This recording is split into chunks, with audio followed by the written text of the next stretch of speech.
This next video is on inferring. I like to think of these tasks where the model takes a text as input and performs some kind of analysis. So this could be extracting labels, extracting names, kind of understanding the sentiment of a text, that kind of thing. So if you want to extract the sentiment, positive or negative, of a piece of text, in the traditional machine learning workflow, you'd have to collect the label dataset, train a model, figure out how to deploy the model somewhere in the cloud and make inferences. And that can work pretty well, but it was just a lot of work to go through that process. And also for every task, such as sentiment versus extracting names versus something else, you have to train and deploy a separate model. One of the really nice things about a large language model is that for many tasks like these, you can just write a prompt and have it start generating results pretty much right away. And that gives tremendous speed in terms of application development. And you can also just use one model, one API to do many different tasks rather than needing to figure out how to train and deploy a lot of different models. And so with that, let's jump into the code to see how you can take advantage of this. So here's a usual starter code. I'll just run that. And the motivating example I'm going to use is a review for a lamp. So needed a nice lamp for my bedroom, and this one had additional storage, and so on. So let me write a prompt to classify the sentiment of this. And if I want the system to tell me, what is the sentiment, I can just write what is the sentiment of the following product review.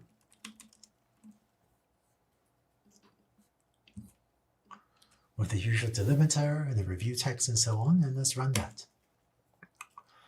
And this says the sentiment of the product review is positive, which seems pretty right. This lamp isn't perfect, but this customer seems pretty happy. Seems to be a great company that cares about the customers and products. I think positive sentiment seems like the right answer. Now this prints out the entire sentence. The sentiment of the product review is positive.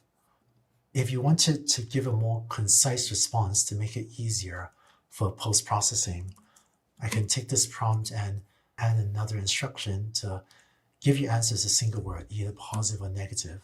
So it just prints out positive like this, which makes it easier for a piece of text to take this output and process it and do something with it.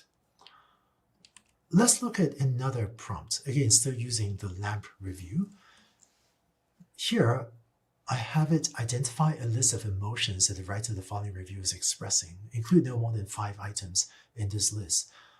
So large language models are pretty good at extracting specific things out of a piece of text. In this case, we're expressing the emotions. And this could be useful for understanding how your customers think about a particular product. For a lot of customer support organizations, it's important to understand if a particular user is extremely upset. So you might have a different classification problem like this.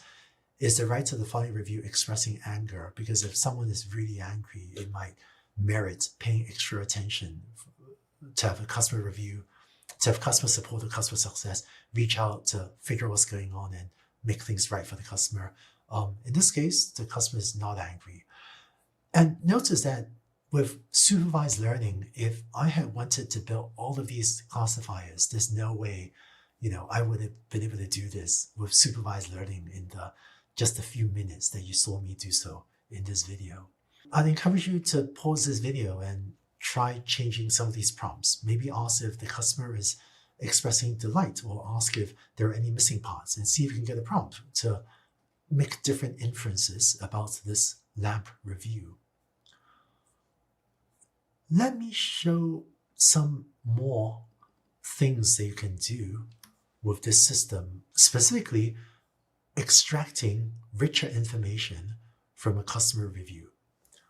So information extraction is the part of NLP, of natural language processing, that relates to taking a piece of text and extracting certain things that you want to know from the text.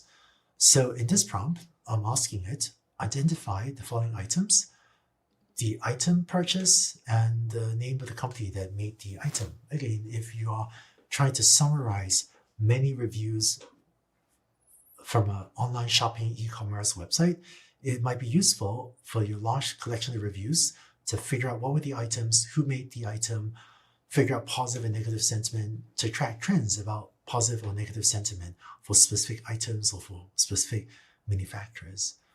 And in this example, I'm going to ask it to format your response as a JSON object with item and brand as the keys.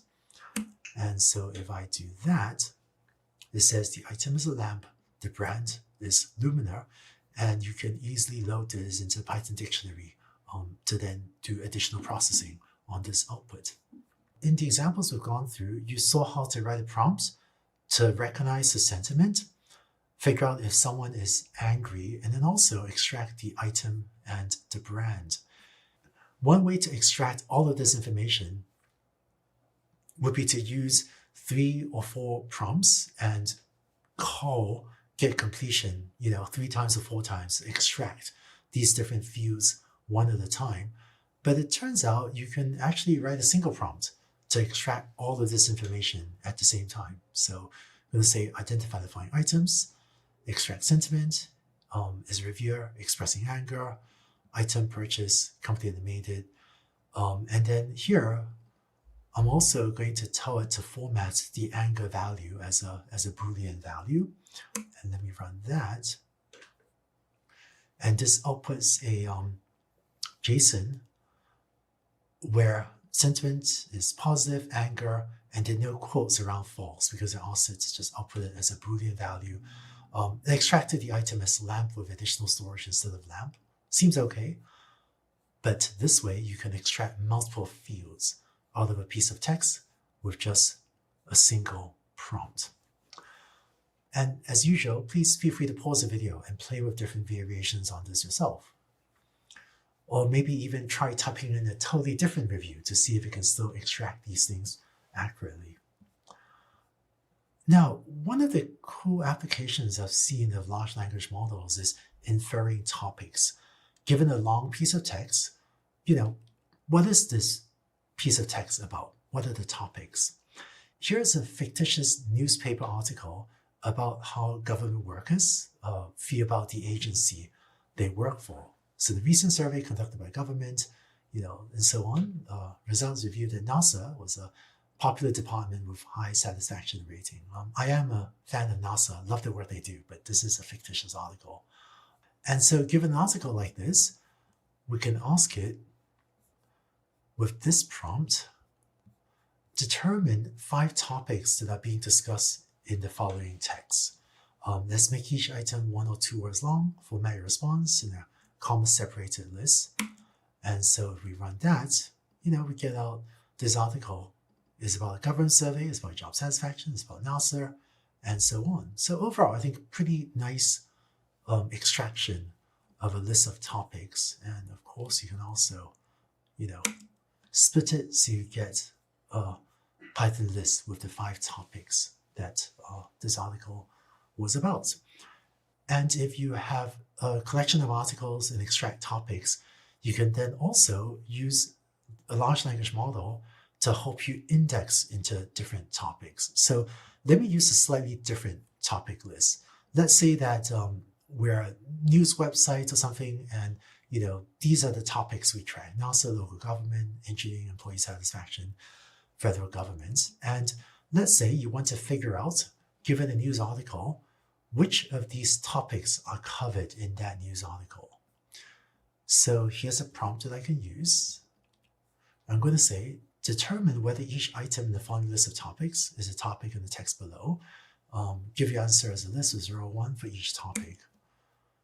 And so, great. So this is the same story text as before. So this thing's a story. It is about NASA. It's not about local government. It's not about engineering. It is about employee satisfaction, and it is about federal government. So with this, in machine learning, this is sometimes called a zero-shot learning algorithm because we didn't give it any training data that was labeled. So that's 0 shot. And with just a prompt, it was able to determine which of these topics are covered in that news article.